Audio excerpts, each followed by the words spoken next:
मध्य रेल्वेच्या वाहतुकीचा पुन्हा एकदा खोळंबा झालेला आहे। डोंबिवली ते दिव्या दरम्यान सिग्नल यंत्रणेमध्ये बिघाड झालेला आहे। बातमी आपण पाहतोय मुंबईमधून। मुंबईकरांसाठी महत्त्वाची अशी बातमी, सेंट्रल रेल्वेचा पुन्हा एकदा खोळंबा झालेला आहे। मध्य रेल्वेचा हा खोळंबा झालेला आहे।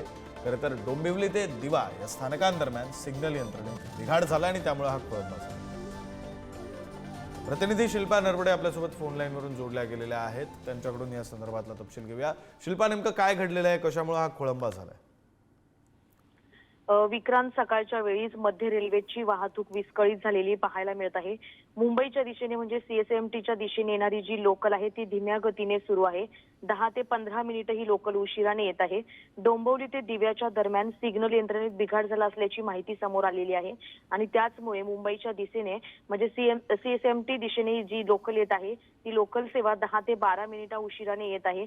मध्य रेल्वेची वाहतूक विस्कळीत झाल्यामुळे जे चाकरमानी आहेत त्यांना देखील खोळंबा झाल्याचा पाहायला मिळत आहे। विक्रांत, बरं, धन्यवाद शिल्पा दिलेल्या या सगळ्या तपशिलासाठी।